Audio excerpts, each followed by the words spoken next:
The auctioneer's voice cracked through the autumn air like a whip, and Lira Narek kept her eyes on the dirt beneath her boots, watching the shadows of potential buyers circle her like vultures assessing carrion. She had stood on this platform for 3 hours now, the last lot of the day, and the tag pinned to her vest felt heavier than iron shackles. Damaged, discounted final sale. The words had been scrawled in thick black ink by a clerk who had barely looked at her face, his attention fixed on the poorly healed break in her left leg that left her with a pronounced limp. The price had been slashed twice since morning. First when the farmers passed her over for stronger workers. Then again when the merchant caravans decided a limping guard was no guard at all. The sun hung low on the horizon now, painting the frontier town of Millbrook in shades of amber and rust. Lira could smell wood smoke from the evening fires already being lit in the scattered homesteads beyond the town square. Soon the auctioneer would give up, and she would be loaded onto a wagon bound for the southern mines where they took anyone, broken or whole, and worked them into the ground. "Do I hear 8 silver?" the auctioneer called, his enthusiasm long since evaporated. 8 silver for a worker with experience in field work and animal husbandry. She can read and write, and the injury is fully healed. No one moved in the thinning crowd. A few humans cast dismissive glances her way. One spat into the dust. Lira had learned not to flinch at such gestures. She had been indentured for 2 years now, ever since the drought had destroyed her family's small plot and the debt collectors had come with their contracts and iron pens. Her parents had signed her over to save her younger brothers. She had not seen any of them since. 7 silver, then, the auctioneer said, defeat creeping into his tone. Surely someone needs an extra hand before winter sets in. A man stepped forward from the back of the crowd, and Lira felt her stomach clench. She had learned to read buyers over the past 2 years. This one was different from the others who had examined her today. He was tall without being imposing, perhaps 30 years old, with brown hair that needed cutting and calloused hands that spoke of honest work. He wore simple clothes, clean but mended in places, and his face held an expression she could not quite parse. Not cruelty, not pity either. Something else. "What was her original price?" the man asked. His voice was quiet but carried clearly across the square. The auctioneer blinked, consulting his ledger. 15 silver, sir, before the discount for the injury." "I will pay 15. A murmur rippled through the remaining crowd. Lira's head snapped up and she stared at the man. He was not looking at her. His eyes were fixed on the auctioneer with an intensity that made the older man shift his weight. "Sir, the listed price is 7, the auctioneer said slowly. "You could save yourself 8 silver. "I know what the tag says," the man replied. "I am paying 15. The auctioneer opened his mouth, closed it, then shrugged with the air of someone who had learned not to question good fortune. "Very well. 15 silver for lot 43, name for the contract, Callum Whitmore." Lira felt the name settle somewhere in her chest. Callum Whitmore, the man who had just paid full price for damaged goods. She watched as he counted out the coins with steady hands, as the auctioneer prepared the transfer papers, as the few remaining onlookers drifted away with confused backward glances. None of it felt real. When the transaction was complete, Callum Whitmore walked to the platform. He was neither gentle nor rough as he reached for the tag pinned to her vest. His fingers worked the pin free with care, and then he held the small rectangle of parchment up to the fading light.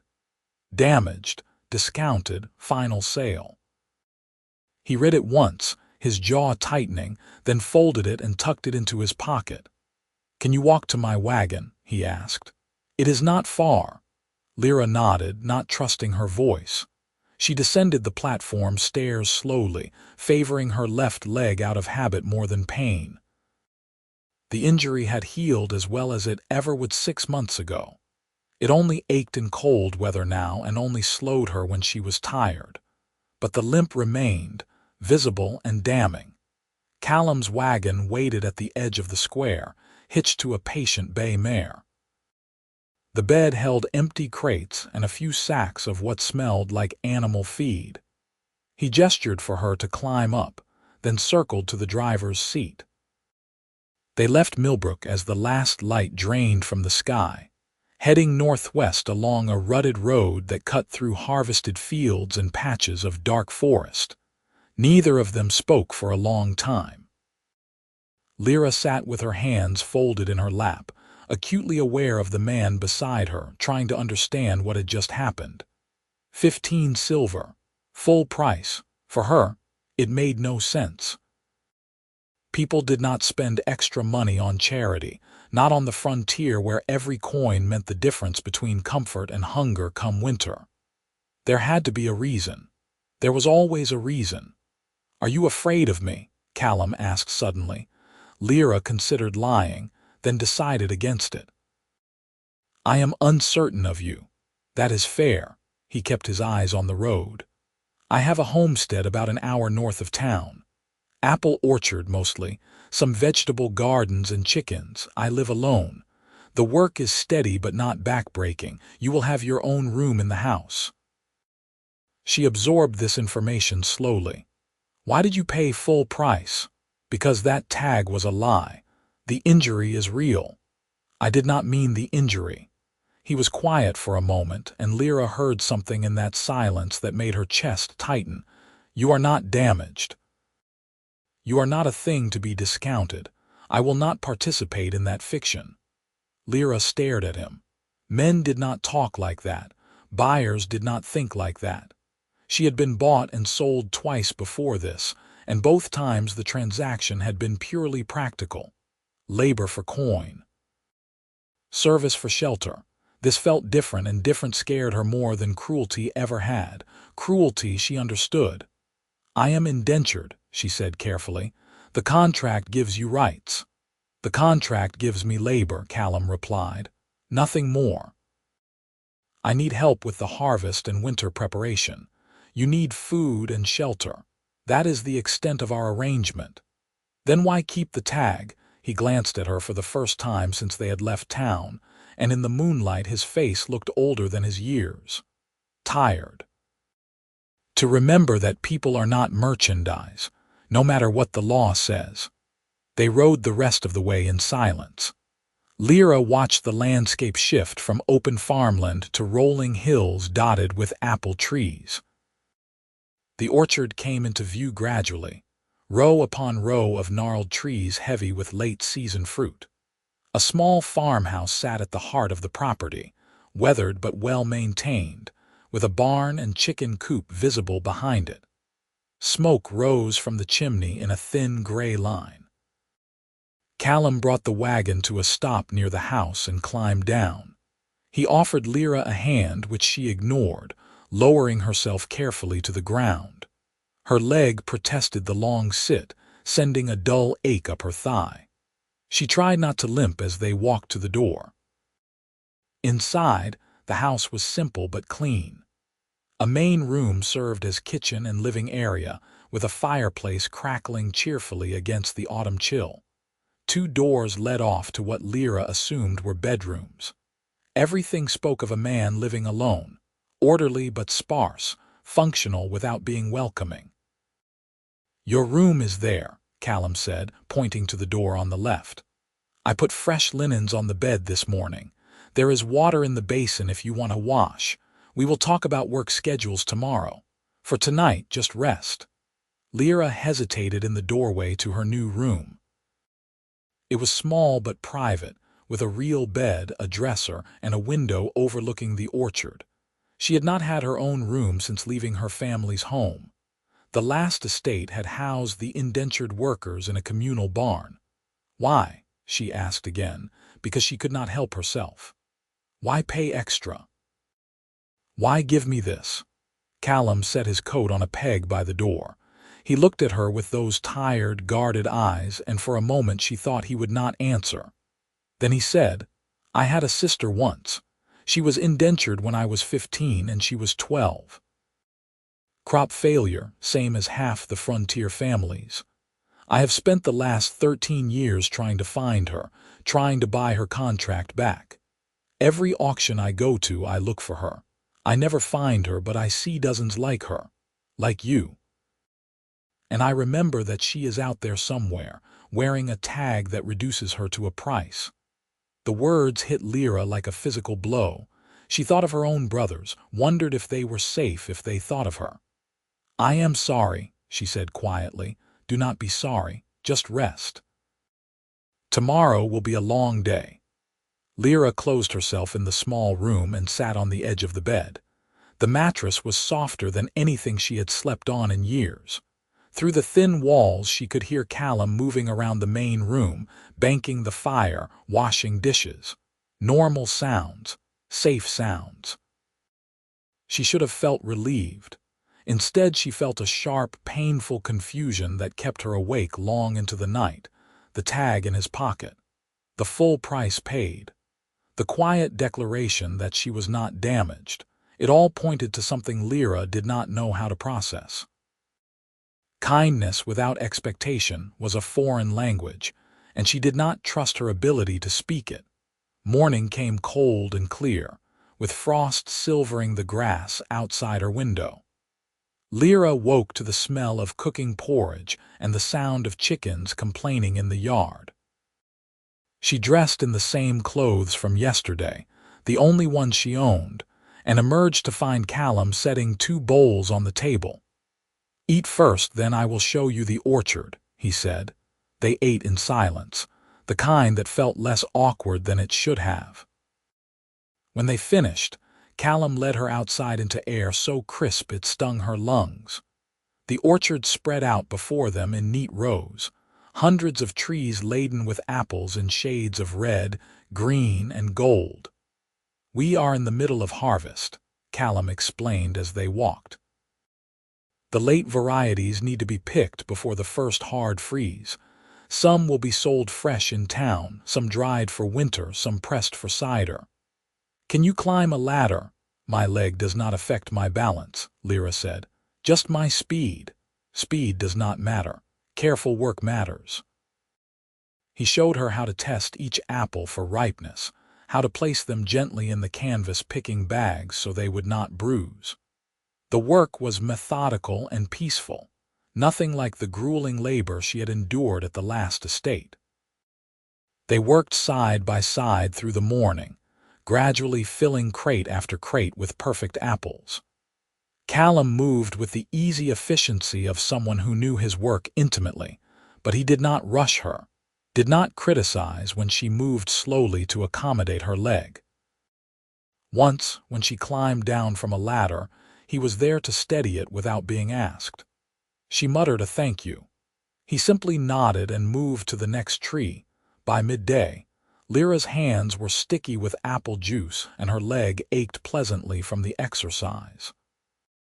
They broke for lunch under the shade of an ancient oak at the edge of the orchard. Callum had brought bread and cheese and apples naturally. They ate watching a hawk circle lazily overhead. "Tell me about your injury," Callum said. "If you want to." Lira bit into an apple, considering. "I was loading wagons at my last placement. The foreman wanted faster work. I was rushing and a crate shifted. Broke my leg in 2 places and cracked my ankle. The estate healer said it well enough, but she said I would always limp. And they discounted you for it. I am less useful than a whole worker." "You picked 60 apples this morning without a single bruise," Callum said. "I would call that useful." Lira studied him, this strange man who spoke in statements that appended everything she thought she knew about her own value. "You are very unusual," she said finally. A ghost of a smile crossed his face. "I have been told that before." "Why did you never marry? A property like this, you should have a wife." The smile faded. "I suppose I have been too busy searching for my sister to think much about my own life." And the women in town, they would want me to give up the search, settle down, stop spending my money on auction fees and investigators. I could not do that. Have you found any trace of her? A few. She was sold south initially, toward the mining territories. Then the trail went cold for several years. Recently, I heard she might have been moved to a logging camp near the eastern border. I was planning to go there this winter, after the harvest is in. Lira watched his face as he spoke. There was pain there, old and deep, and a stubborn determination that reminded her of herself. You really will not stop looking, would you, if it were your brothers? No, she admitted. I would not. They returned to work, and as the afternoon wore on, Lira found herself relaxing into the rhythm of it. Pick, place, climb down, move the ladder, climb up, repeat. The sun warmed her shoulders. Birds sang in the branches. Callum worked nearby, occasionally pointing out a particularly fine apple or warning her about a weak branch. It felt almost normal, almost like honest work rather than indentured servitude. But the tag in his pocket haunted her. That night, after another simple dinner, she could not help but ask about it again. What will you do with it? The tag. Callum was washing their dishes in a basin by the fire. He paused, hands dripping soapy water. I have not decided yet. Will you keep it? Maybe, maybe not. Why? Lira struggled to articulate the discomfort that had been building in her chest all day. It feels like evidence, like you are collecting proof of something. I suppose I am. He dried his hands on a towel and turned to face her. Every time I go to an auction looking for my sister, I see the tags. Damaged, discounted, difficult, defective.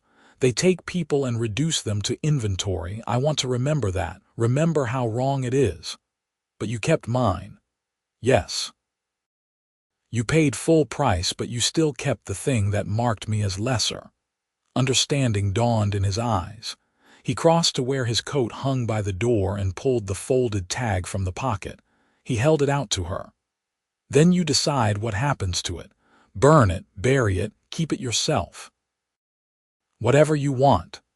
Lira took the parchment with trembling fingers. The ink had smudged slightly, but the words were still clear. Damaged, discounted, final sale. Looking at it now, in the warmth of Callum's house with a full stomach and no overseer looming over her, she felt a complicated tangle of emotions. Anger at the system that had created this tag. Grief for the person she had been before that crate fell. And something else, something that felt dangerously like hope. I will keep it for now, she said quietly, to remember where I came from. That is fair. She tucked it into her own pocket, and somehow the weight of it felt different now, not a brand but a bookmark. Evidence not of her worthlessness but of her survival. The days settled into a pattern after that. They rose with the sun and worked the orchard until the light failed. Callum taught her the different varieties of apples, how to prune, how to spot disease in the leaves. He showed her his process for making cider, the ancient press in the barn that had belonged to his grandfather. They worked mostly in comfortable silence, broken by occasional conversations about weather, about trees, about nothing in particular. Lira found herself watching him when she thought he was not looking. He moved through his work with a quiet competence that spoke of years of practice. He was patient with the animals, gentle with the trees, and unfailingly courteous to her. He never raised his voice, never made demands. When she asked questions, he answered them fully. When she needed help with a heavy crate, he provided it without commentary. It unsettled her how much she was beginning to trust him.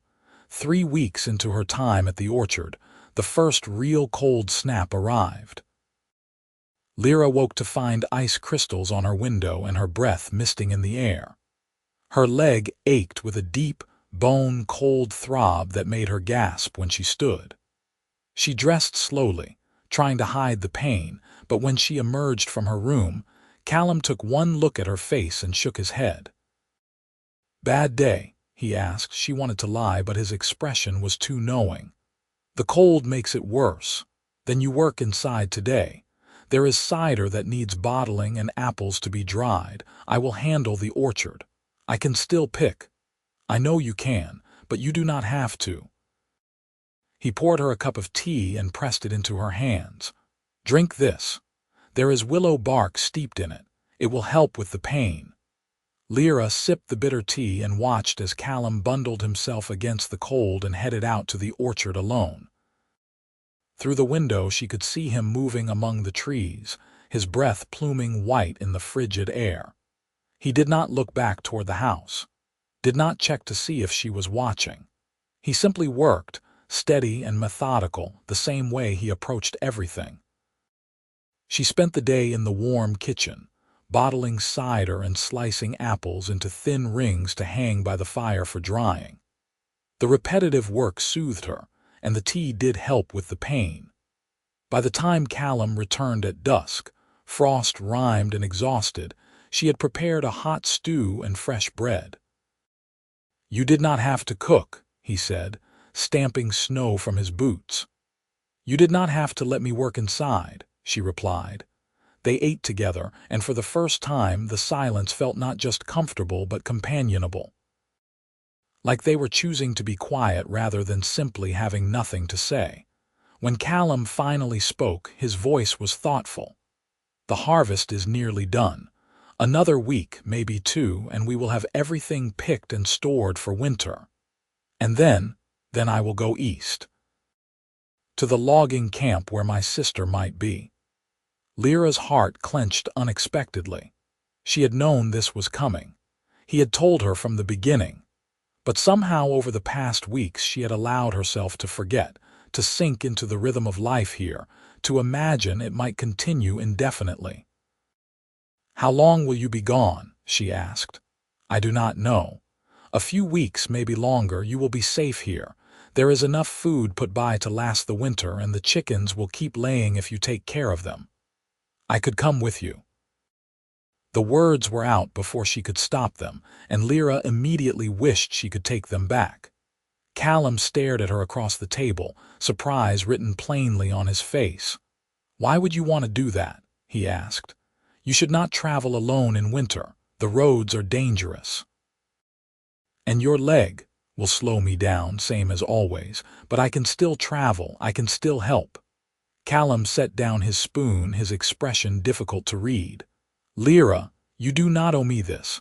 The contract does not require you to risk yourself for my personal quest. I know what the contract says. I am not offering because of the contract." "Then why?" She struggled to find the right words. "Because you paid full price, because you gave me back my name, because I understand what it means to wonder if your family is safe. Let me help you find her." Something shifted in Callum's face. The walls he kept so carefully maintained seemed to crack just slightly, and through that crack she glimpsed a vast loneliness that matched her own. He was quiet for a long time, and Lira thought he would refuse. Then he nodded once, sharp and decisive. "All right, we will go together. But if it gets too hard, if the travel is too much for your leg, you tell me. I will not have you injured again on my account." "Agreed." They spent the next 2 weeks finishing the harvest and preparing the homestead for a winter absence. Callum arranged for a neighbor boy to check on the property weekly, to feed the chickens and make sure no pipes froze. Lira packed supplies for the journey, warm clothes and dried food and medical supplies in case of emergency. They worked with a new urgency now, driven by the knowledge that they were working towards something beyond just survival.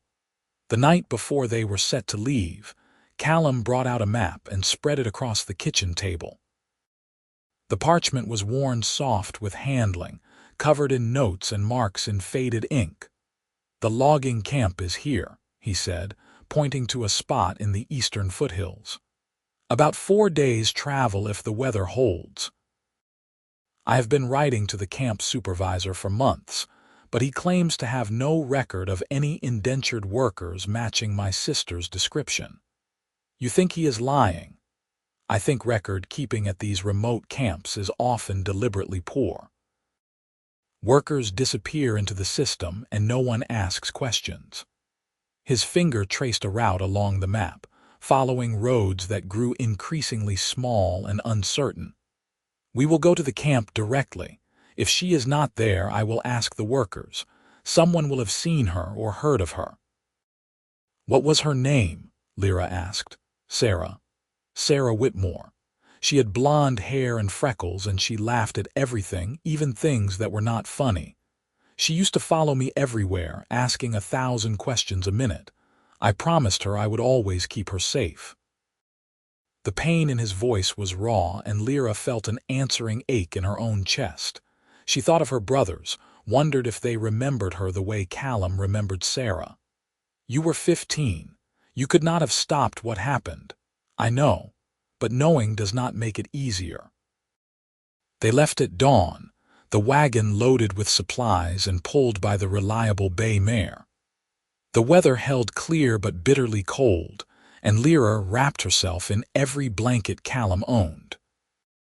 They traveled east through rolling farmland that gradually gave way to wilder country, forests of pine and oak broken by rocky outcroppings and fast-running streams. The first 2 days passed without incident. They stopped at small settlements each night, paying for space in communal barns where other travelers sheltered. Callum was careful to keep Lira close, wary of the attention an orc woman attracted in some of the rougher establishments. She appreciated his caution, even as it reminded her that she would always be other here, always be watched with suspicion and fear. On the 3rd day, they entered the foothills proper. The road narrowed to little more than a cart track, winding through dense forest that blocked out the sun. The temperature dropped further, and Lira felt her leg begin to ache with the familiar cold weather throb. She said nothing, determined not to slow them down. They reached the logging camp late on the 4th day.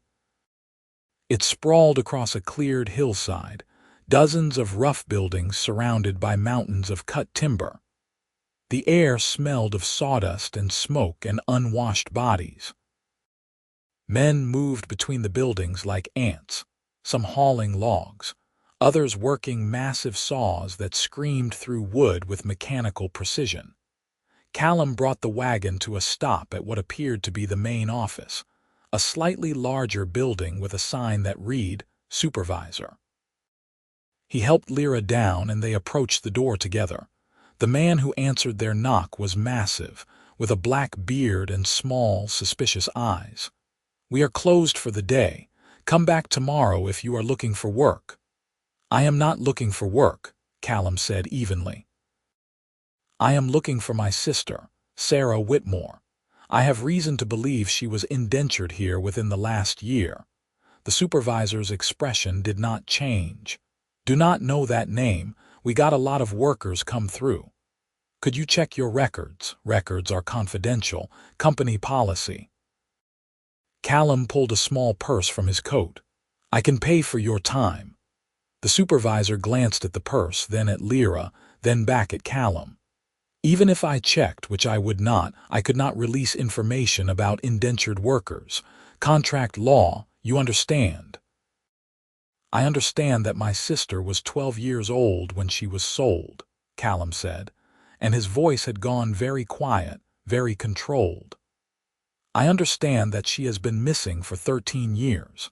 I understand that I will search every logging camp from here to the ocean if I have to. So please, check your records. Something in Callum's tone must have convinced the supervisor that he was serious. The man sighed heavily and gestured them inside. The office was cramped and smelled of tobacco smoke. A desk piled high with papers dominated the space, and a large ledger sat open beside an inkwell. The supervisor flipped through the ledger with agonizing slowness, running a thick finger down columns of names. Callum stood rigid beside Lira, every muscle tense with hope and fear. She wanted to reach for his hand to offer some comfort but could not make herself move. "No Sarah Whitmore," the supervisor said finally. "Got a Susan Wheeler, but she is 40-some years old. That all. Could she have been listed under a different name?" Lira asked. "Sometimes the clerks make mistakes." The supervisor gave her a long look, his disdain obvious. "And who are you?" "Someone who knows how this system works," she replied coolly. "No mistakes in my records," the supervisor said. "Now if you are done, I got work to do." They were ushered out into the cold dusk. Callum stood beside the wagon for a long moment, staring at the logging camp with an expression of such profound disappointment that Lira felt her throat tighten. "What now?" she asked gently. "Now I ask the workers. Someone has to know something." They spent that evening moving through the camp, approaching workers as they finished their shifts. Callum described Sarah over and over, showed a small sketch he had commissioned years ago from memory. Most of the men shook their heads, too exhausted to care about one missing girl among thousands. A few made crude comments about Lira that Callum shut down with a single sharp look. But as full dark fell and they were preparing to give up for the night, an old man sitting outside one of the bunkhouses called out to them. "You are looking for a blonde girl, indentured?" he asked. Callum hurried over. "Yes, Sarah Whitmore. Do you know her, maybe? Hard to say. Memory is not what it was." The old man tapped the side of his head significantly. Callum pulled out another coin, pressed it into the man's gnarled hand. "Please, anything you remember." The old man examined the coin, then nodded slowly. "There was a girl here, maybe 2 years back. Young thing, blonde hair. She did not last long, though. Got transferred to one of the mill towns further east. Riverdale, I think it was called. They needed house workers, and she was too small for logging anyway." "Riverdale," Callum repeated. "Are you certain?" "Certain as I can be about anything these days. Could be her, could be someone else. Lot of girls come through here." It was a thin thread, but it was more than they had arrived with. Callum thanked the old man profusely, and they returned to the wagon. They spent that night in a drafty barn on the outskirts of the camp, huddled together for warmth under every blanket they had. "Riverdale is another 3 days east," Callum said into the darkness. "Maybe 4 in this weather. We can turn back if you want. This is getting harder than I anticipated." "You want to turn back?" Lira asked. "No. Then neither do I." She felt rather than saw him turn to look at her. They were close enough that she could feel the warmth of him, could hear his breathing in the quiet. "Thank you," he said softly, "for coming with me, for caring about this." "I care about you," Lira replied, and the moment the words left her mouth, she realized they were true. Somewhere between the auction platform and this freezing barn, she had stopped seeing Callum as her owner and started seeing him as something else, something more dangerous and infinitely more precious. "You are a good man, Callum Whitmore. Your sister is lucky to have you searching for her." He was quiet for so long she thought he had fallen asleep. Then she felt his hand find hers under the blankets, his fingers lacing through hers with gentle certainty. "I am lucky to have you here," he said. They fell asleep like that, hands clasped, and Lira dreamed of apple orchards and tags burning in a fire. The journey to Riverdale was brutal. A winter storm caught them on the second day, dumping snow that turned the roads into treacherous ribbons of ice. The mare struggled to keep her footing, and twice they had to stop to dig the wagon wheels out of drifts. Lyra's legs screamed with pain in the cold, but she gritted her teeth and kept moving. Callum watched her with increasing concern, but she waved off his questions. They reached Riverdale on the evening of the 4th day, half frozen and completely exhausted. The town was larger than Millbrook, built along both banks of a wide river that powered several mills. The sound of rushing water and churning machinery filled the air, never ceasing even as night fell. Callum found them a room at an inn, a small space with a real bed and a fire. He insisted Lira take the bed while he made a pallet on the floor, and she was too tired to argue. She fell asleep almost instantly, her dreams full of snow and endlessly winding roads. Morning brought a return of purpose. They ate a quick breakfast and began asking around town about indentured workers. The mill owners were more forthcoming than the logging camp supervisor, perhaps because Riverdale was a more established settlement with actual laws and oversight. The third mill they visited had records of several indentured women working as house staff for the foreman's family. The clerk who checked the records was a middle-aged woman with kind eyes and ink-stained fingers. She listened to Callum's description of Sarah, consulted her ledger, and then looked up with cautious optimism.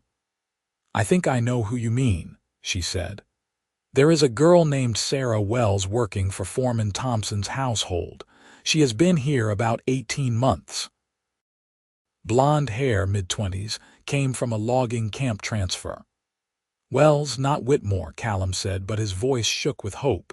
"Could I see her, speak with her? I can ask. Wait here." The clerk disappeared into the back of the building, and Lira watched Callum practically vibrate with tension. She reached out and took his hand, squeezed once. He returned the pressure gratefully. When the clerk returned, she was accompanied by a young woman in a simple gray dress. She had blonde hair pulled back in a braid, a scattering of freckles across her nose, and eyes the exact same shade of brown as Callum's. She stopped in the doorway, staring at him with an expression of absolute shock. "Cal," she whispered. Callum made a sound that was half sob, half laugh. "Sarah." They crashed together in the middle of the room, Callum lifting his sister off her feet as she clung to him, both of them crying openly. Lira felt her own eyes sting with tears, watching this reunion that had taken 13 years to happen. The clerk smiled and quietly excused herself, giving them privacy. When they finally pulled apart, Sarah was laughing through her tears. "I cannot believe it is you. I thought maybe you were dead, or that you had forgotten me." "Never," Callum said fiercely. "Never forgotten. I have been searching for you since the day they took you. Every auction, every camp, every lead, no matter how thin." Sarah touched his face like she could not quite believe he was real. "I asked about you for years, but no one would tell me anything. They moved me so many times." The logging camp was the worst, but here the Thompsons are decent people. They treat us well. "Decent people do not own other people," Callum said, and there was steel in his voice. "What is your contract worth? I want to buy you out." Sarah's face fell. "Cal, it is 5 years. I still have 3.5 left. The price would be more than you have." "How much?" "At least 60 silver. Maybe more." Lira saw Callum do the math in his head, saw the despair flicker across his face before he forced it down. She knew what he was thinking. He had spent 15 silver on her. He likely had some savings, but 60 silver was a fortune. It would take years to save that much from a small orchard. "I will get it," he said firmly. "Somehow, I did not find you just to leave you here. Cal, that is impossible. Nothing is impossible. We will figure it out." Lira looked between the two siblings at their matching stubborn expressions and felt something shift inside her. She thought about the tag in her pocket, about full price paid, about a man who had searched for 13 years and refused to give up. She thought about the orchard waiting back home, about the possibility of something more than survival. "I have an idea," she said quietly. They both turned to look at her. Sarah's gaze was uncertain, taking in Lira's green skin and tusks and the way her brother held her hand. But there was no disgust there, just curiosity. "Lira, you do not have to," Callum started. "Listen first. The Thompson family, they are decent. They pay a fair wage to their free workers." "Yes," Sarah said slowly. "They are known for it. It is part of why being placed here was considered lucky." Then we propose a trade. Callum buys out your contract, but you work for the Thompsons as a free employee at a fair wage. They keep your labor, you keep your freedom and get paid properly. They save money on not having to buy another indentured worker to replace you, and Callum can pay over time instead of all at once. Sarah's eyes widened. Would they agree to that? Only one way to find out. It took another 2 days of negotiation, but the Thompsons proved to be reasonable people. They agreed to the arrangement. 30 silver upfront, which was nearly everything Callum had saved, and the remaining 30 to be paid over the next 2 years from the orchard's profits. Sarah's contract would be transferred to Callum and immediately voided, and she would sign on as a paid employee with the Thompsons for 2 years to give Callum time to pay off the debt. It was not perfect. Sarah would not be free to leave Riverdale immediately, and Callum would be working under a crushing financial burden. But it was infinitely better than 3 more years of indenture with no end in sight. The day Sarah's freedom papers were signed, all 3 of them went to the river and stood on the bank watching the water rush past. Sarah held the papers like they were made of spun glass, reading her own name over and over. "I never thought I would see this," she said. "I had accepted that I would die as someone's property." "You are property to no one," Callum said. "You are my sister. You are free." Sarah turned to Lira, studying her with open curiosity. "Cal told me what you did, how you helped him find me." "Why?" Lira considered the question carefully. "Because he paid full price when no one else would.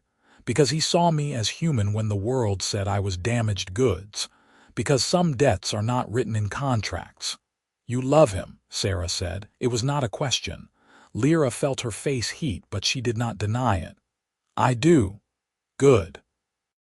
Sarah smiled, the first truly unguarded smile Lira had seen from her. "He needs someone like you, someone who is as stubborn as he is." They stayed in Riverdale for another week, helping Sarah settle into her new arrangement with the Thompsons.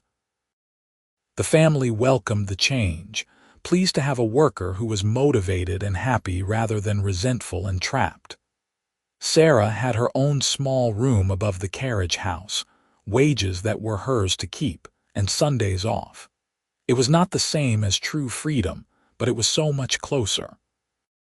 The night before Callum and Lira were set to return to the orchard, Sarah insisted on cooking them dinner in the Thompsons' kitchen. She made a feast from simple ingredients, stew and bread and apple tart, and the 3 of them ate together, talking late into the night. Sarah told stories about her years of indenture, the good and the bad. Callum shared his stories of the orchard and his endless searching.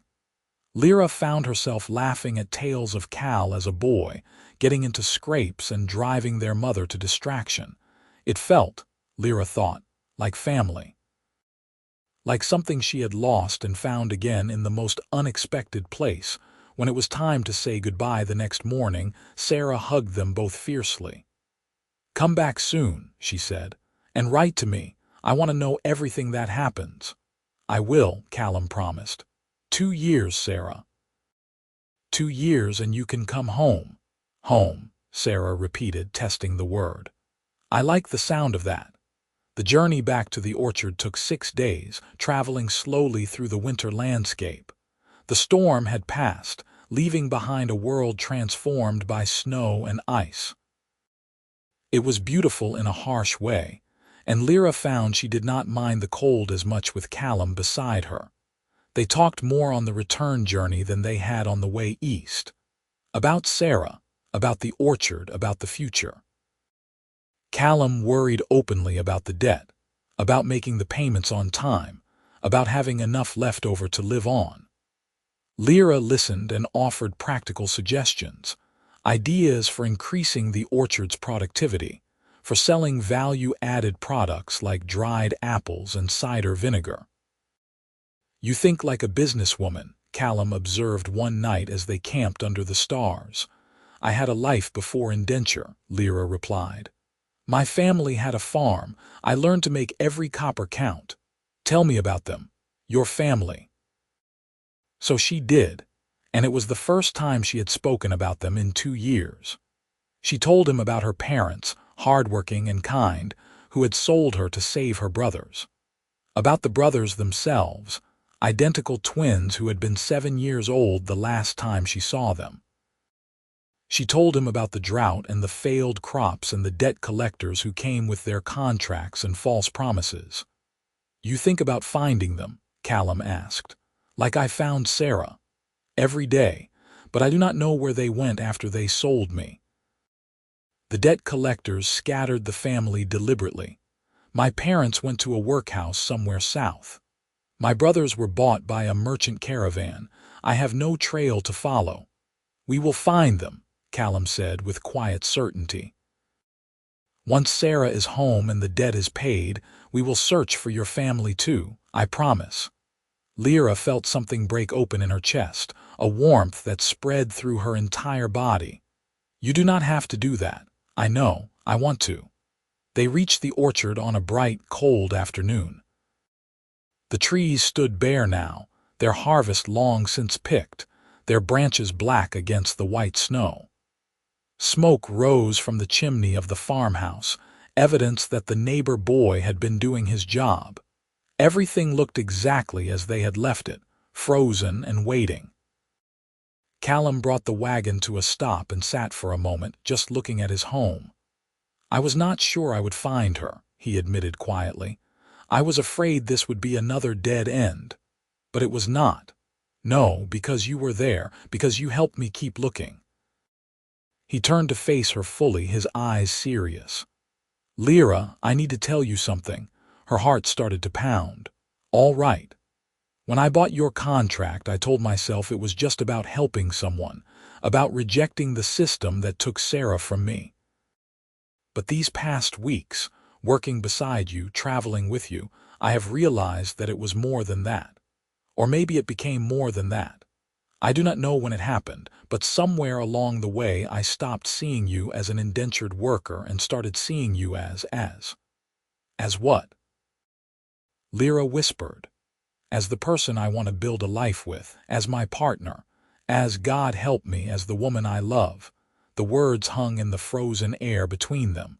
Lira felt tears spill down her cheeks, hot against her cold skin. I am still indentured to you. The contract is for 5 years. Then I will burn it. Callum reached into his coat and pulled out a folded parchment, not the tag but her actual contract. He held it out to her. Right now, if you want, you can be free. You can stay or go, whatever you choose, but I want you to know that my feelings are not about ownership. They are about you, just you. Lira took the contract with shaking hands. She could tear it up, burn it, walk away, and never look back. The law might not recognize it, but Callum would. He would let her go. She knew that with absolute certainty, but she did not want to go. I love you too, she said. I think I have loved you since you paid full price, since you refused to accept that I was anything less than whole. Callum exhaled shakily. So what do we do? Lira thought about the tag still in her pocket, about Sarah, free and safe in Riverdale, about the orchard waiting to wake in the spring, about the possibility of finding her own family someday. We burn them both, she said. The contract and the tag. We start completely new. They built a fire in the yard, right there in the snow, feeding it with kindling until the flames leapt high and bright. Lira threw the tag in first, watching as the parchment blackened and curled. Damaged, discounted, final sale, all of it consumed by fire and transformed into ash. Then Callum added the contract, and they stood together watching as 5 years of legal bondage disappeared into smoke. I have nothing to offer you but debt and hard work, Callum said as the fire died down. The orchard is barely profitable, and I will be paying off Sarah's freedom for 2 years. I do not need wealth. I need a home. I need someone who sees me as an equal. Then will you stay, not as an indentured worker but as my partner. We can split the profits, share the work equally, make decisions together." "Yes," Lira said, "but I want more than that." Callum looked uncertain. "What do you mean?" "I want what Sarah has, what my parents had before we lost everything. I want a life that is truly ours, not defined by contracts or debts or other people's laws. I want marriage, Callum. Real marriage, if you will have me." His face transformed, hope and joy blazing so bright she could feel the heat of it. "If I will have you, Lira, I would marry you tomorrow if I could, but the town, there are laws against interspecies marriage. Then we do not marry in town. We marry here, on our land, with Sarah as witness when she comes home. We make our own vows and live by them. The law does not have to recognize it for it to be real." Callum kissed her then, cold and desperate and perfect. When they finally pulled apart, he was grinning like a fool. "2 years," he said. "When Sarah's time is up and she comes home, we will do it proper. We will make vows and have a celebration and start a real life together. Is that a deal?" "That is a deal." They spent the rest of the winter preparing for spring, working side by side to repair equipment and plan the next season's crops. Word got around Millbrook about Callum's orc woman living in his house, and not all the gossip was kind. Some of the townspeople refused to do business with him. Others charged higher prices or gave him poor service. Lira felt the weight of their judgment every time they went to town, the stares and whispers that followed them like shadows. But Callum never wavered. When the baker refused to sell them bread because he did not serve orcs, Callum found a different baker. When the blacksmith made crude comments about Lira, Callum took his business to the next town over. He stood beside her always, and gradually people began to accept that this was not changing. If they wanted Callum's business, they accepted Lira too. Spring came slowly, melting the snow and waking the orchard from its winter sleep. The trees bloomed in clouds of pink and white, and the bees returned to do their work. Callum and Lira worked dawn to dusk, pruning and fertilizing and planning.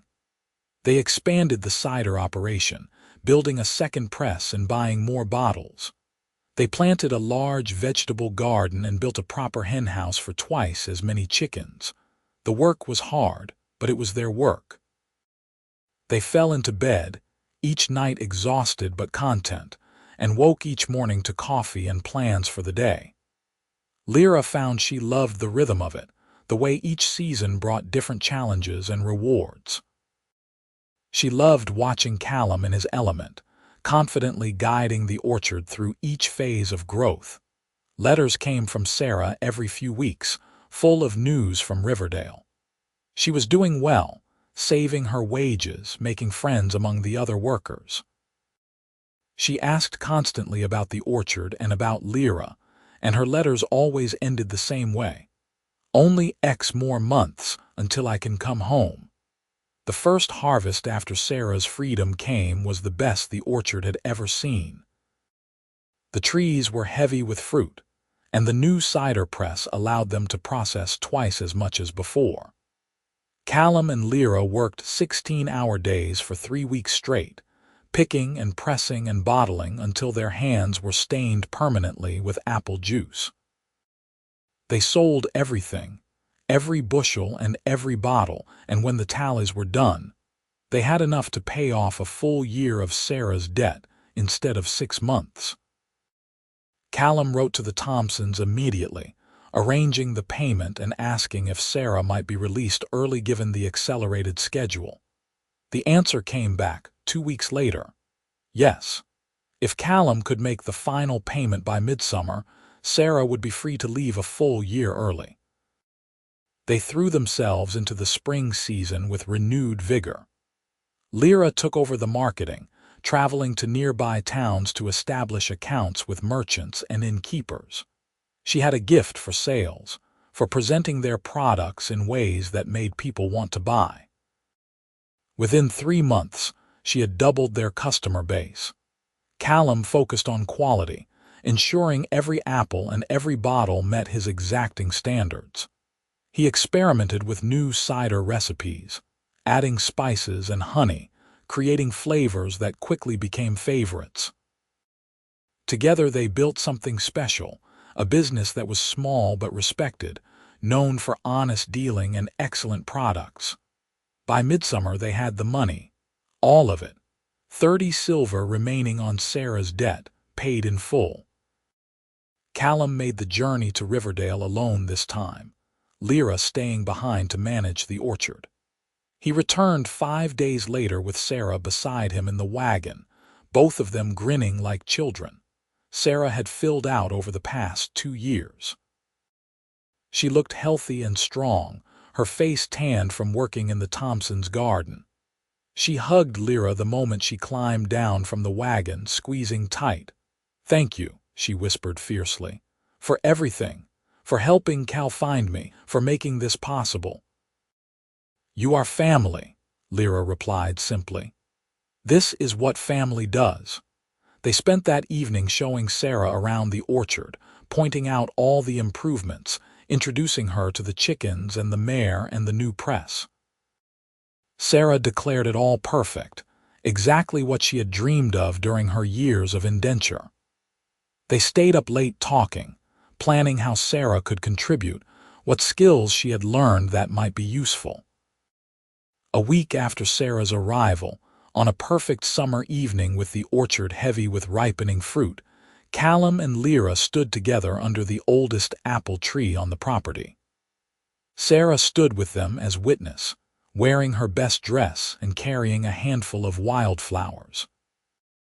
"We are here to make promises," Callum said, his voice steady despite the emotion in his eyes.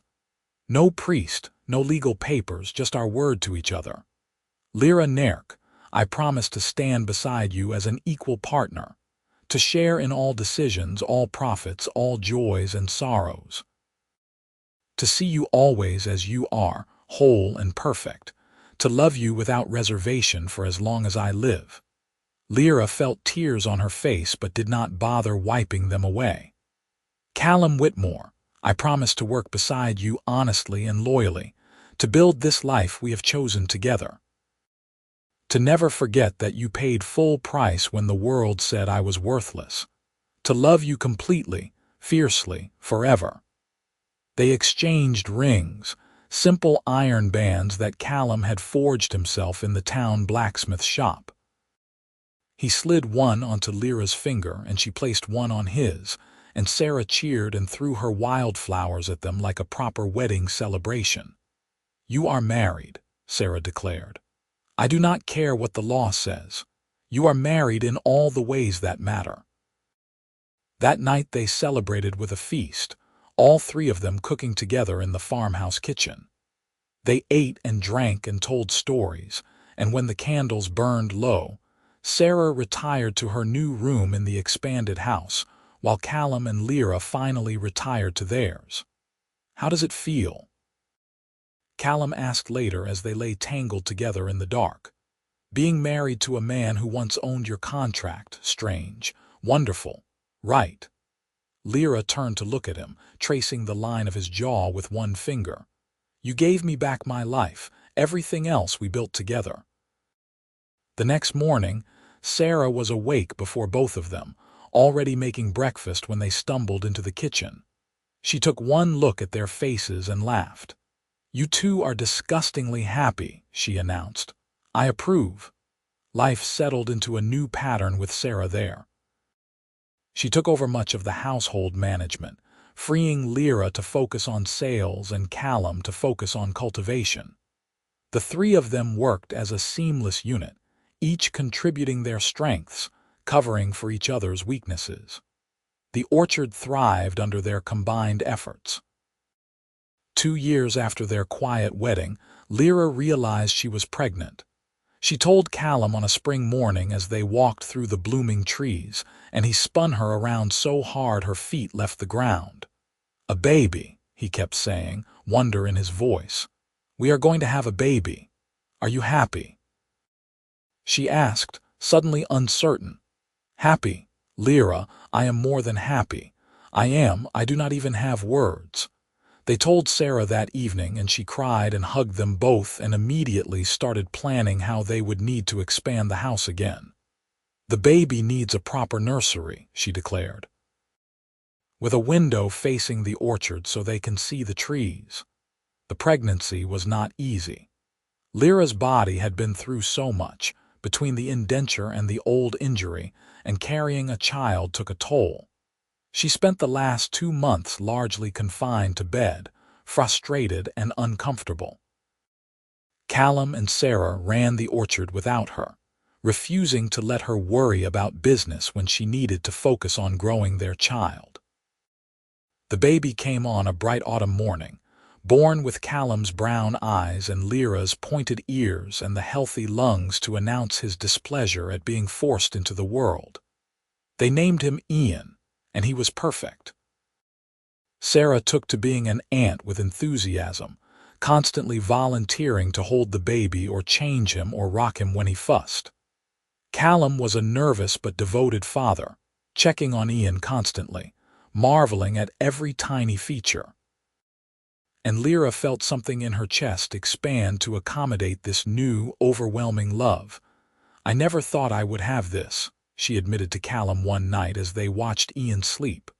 "A family, a home, someone who loves me. You deserve all of it and more," Callum replied. "You deserve the world." 3 years passed, full and busy and sweet. Ian grew into a curious toddler who wanted to explore every corner of the orchard. The business continued to thrive, their reputation spreading throughout the region. They hired on 2 free workers to help with the harvest seasons, paying fair wages and treating them well. The orchard became known not just for its excellent apples, but for being one of the few places on the frontier where orcs and humans worked together without incident. On Ian's 3rd birthday, Sarah surprised them all by announcing her engagement to one of the merchants who regularly bought their cider. He was a good man, a widower with 2 young daughters, and he looked at Sarah like she hung the moon. The wedding was held in the orchard, a real celebration with the whole town invited. Some people came. Many did not. But those who came seemed to enjoy themselves, and Sarah glowed with happiness. A year after Sarah's wedding, Lira gave birth again, this time to a healthy son they named Marcus. He was calmer than Ian had been, content to watch the world with solemn dark eyes. Ian was enthralled with his baby brother, constantly trying to share his toys and tell him stories, even though Marcus was far too young to understand. Life was good. Life was full. But there was still one piece missing, and Lira felt its absence like a phantom limb. One evening, as they were cleaning up after dinner, she finally voiced the thought that had been circling in her mind for months. "I want to find my family, my parents and brothers, like you found Sarah." Callum set down the dish he was washing and turned to look at her. "Then we will find them. It has been 8 years. The trail is completely cold. So was Sarah's. We will do what we did before. Start at the beginning, ask questions, follow leads. But the children, the orchard. Sarah and her husband can manage the orchard for a few weeks. The children can come with us or stay with Sarah, whatever you think is best. This is important, Lira. You do not have to keep putting it off." So they planned another journey, this time heading south toward the workhouses where Lyra's parents had been sent. It took 3 months of inquiries and dead ends, of bribes paid to clerks and officials, of following trails that went nowhere. But finally, in a workhouse on the edge of the Southern Territories, they found them. Lyra's parents had aged terribly, worn down by years of hard labor, but they were alive. When Lira walked into the workhouse yard and called her mother's name, the old woman turned and stared, and then her face crumpled. "Lira! My Lira!" They fell into each other's arms, both sobbing.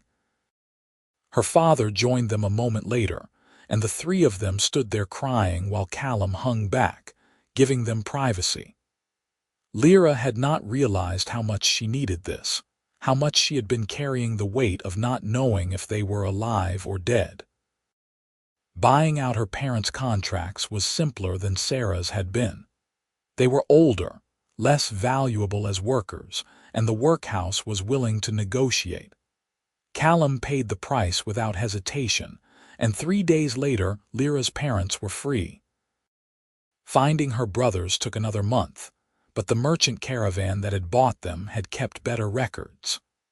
The twins, now 15 years old, were working as drivers for a freight company in a border town. When Lira and Callum found them, the boys barely remembered their older sister. 8 years was a lifetime at their age, but slowly, over hours of conversation and shared memories, recognition dawned. "You came back for us," one of the twins, Jerk, said in wonder. "You actually came back." "Of course I came back," Lira replied, pulling them both into a fierce hug. "You are my brothers." The freight company was willing to release the boys early if their contracts were bought out, and once again Callum paid the price. When they finally turned the wagon toward home, Lira had her entire family with her. Her parents, frail but healing. Her brothers, lanky and awkward and so very young. All of them free. All of them together. The orchard had never been so full of people. Lira's parents took a room in the expanded house. Her brothers bunked together in the renovated barn loft. Sarah and her husband lived in the cottage they had built on the edge of the property. Ian and Marcus ran wild between all the adults, delighted to have so many people to spoil them. It was chaos. It was noisy and crowded and sometimes overwhelming. It was perfect. One evening, nearly 9 years after Callum had first bought Lira's contract, the whole family gathered under the old apple tree for dinner. It had become a tradition, these outdoor meals when the weather was fine. Lira looked around at all of them. Callum beside her, their sons chasing fireflies in the dusk, Sarah laughing at something her husband said, Lira's parents holding hands the way they always had, her brothers arguing good-naturedly about some trivial thing. "You are thinking too hard," Callum said quietly, bumping her shoulder with his.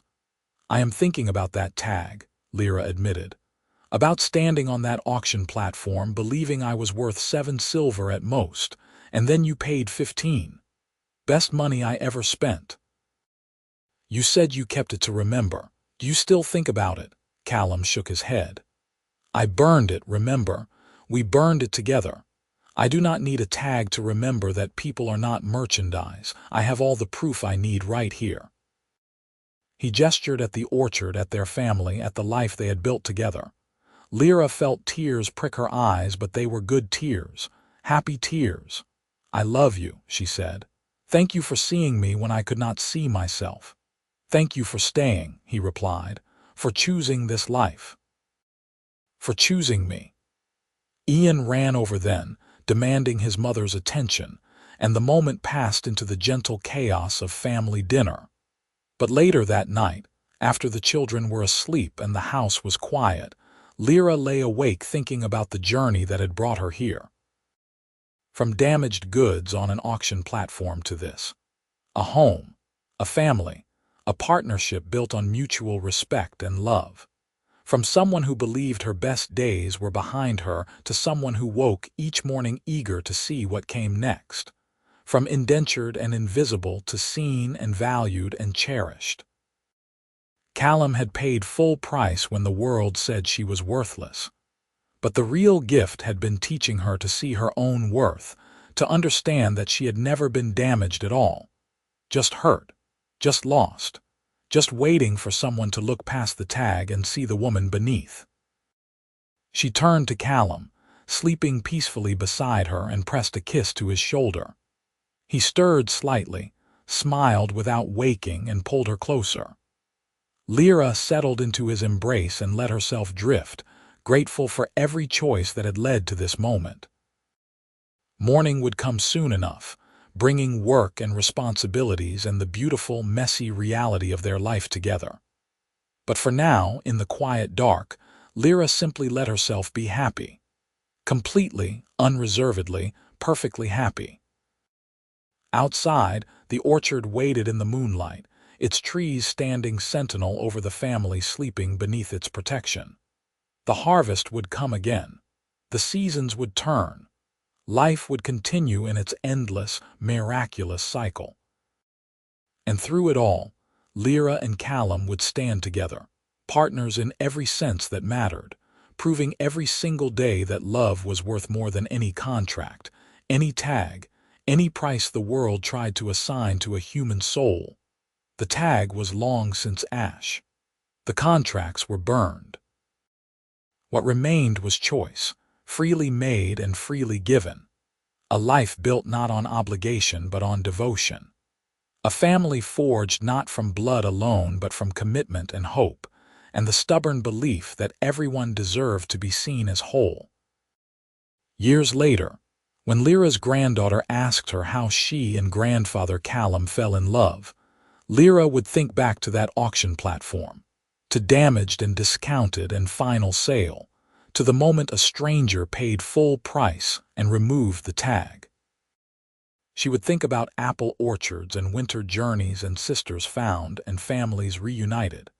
She would think about vows made under trees and babies born, and a life so full it sometimes hurt to contain all the joy. But what she would say was simply this: "He saw me when I could not see myself. And I saw him right back." Everything else grew from there. Because in the end, that was all any of it came down to: being seen, being valued, being loved not in spite of your scars but including them because they were part of the story that made you who you were. Callum had understood that from the beginning, had proven it with 15 silver coins and a tag removed and pocketed and eventually burned. He had paid full price. But what he had really done was refuse to accept the discount at all. Refuse to agree that Lira was anything less than priceless. And in doing so, he had given her back something more valuable than freedom or family or even love. Though those came too, he had given her back herself. And that, Lira had learned, was worth everything. The orchard stood witness to all of it, growing and changing with the family it sheltered, its roots deep and strong and reaching always toward the light. Each autumn brought harvest, each spring brought bloom, each winter brought rest, and each summer brought abundance.